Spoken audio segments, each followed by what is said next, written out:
मैं उस देश की नागरिक हूँ, मैं उस देश की नागरिक हूँ जहाँ छत्रपति शिवाजी महाराज और सम्राट अशोक जैसा राजा था। मैं उस देश की नागरिक हूँ जहाँ डाल पर सोने की चिड़िया को पाया जाता था। मैं उस देश की नागरिक हूँ जहाँ हर 50 मील पर रूप पहनावा मजहब बदल जाता था। मैं उस देश की नागरिक हूँ जिसे अपने भूगोल से पहले ब्रह्मांड का भूगोल समझ आता था, इस ब्रह्मांड का भूगोल समझ आता था। परम सम्माननीय मुख्य अतिथि प्रधानाचार्य सर, उपस्थित गुरुजन और मेरे प्यारे देशवासियों, मैं ईश्वरी लोखंडे हमारे इस राष्ट्रीय उत्सव के त्योहार पर अपने कुछ विचार आपके सामने साझा करना चाहूंगी।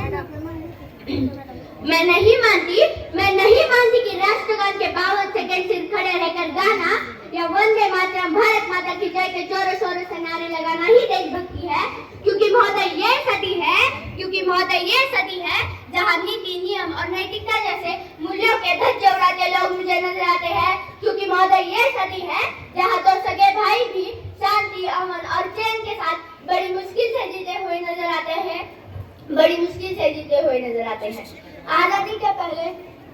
आजादी के पहले बात कुछ और थी और आज बात कुछ और है। तब झांसी की रानी लक्ष्मीबाई से लेकर शहीद भगत सिंह, चंद्रशेखर आजाद से लेकर और महात्मा गांधी तक इन्हें देशभक्त कहते थे। पर आज मैं कहूँ तो किसे कहूँ कि अपने परिवार, समाज और राष्ट्र के प्रति समर्पण का भाव है देशभक्ति। अगर एक धर्म लोकता को पछाड़ कर ईमानदारी से किया गया हर काम है देशभक्ति। अगर एक गरीब वृद्धों को दवाई दी जाए तो वो है देशभक्ति।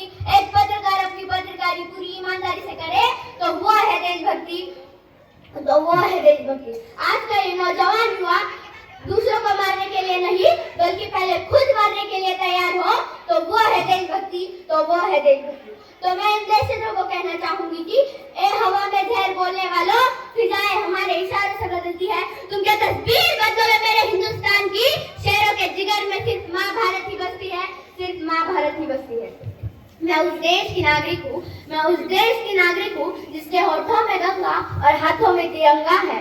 वो देश जो कभी सत्यम शिवम सुंदरम, कभी वंदे मातरम, कभी पंजाब सिंध गुजरात मराठा द्राविड़ उत्कल गंगा है।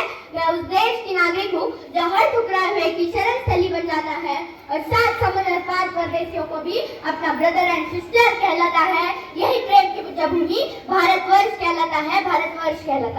अटल बिहारी वाजपेयी जी ने शायद कहा था कि भारत कोई भूमि का टुकड़ा नहीं है बल्कि एक जीता जागता राष्ट्र पुरुष है। अटल जी ने कहा था ये वंदन की धरती है, ये अभिनंदन की धरती है, ये अर्पण की भूमि है, ये दर्पण की भूमि है।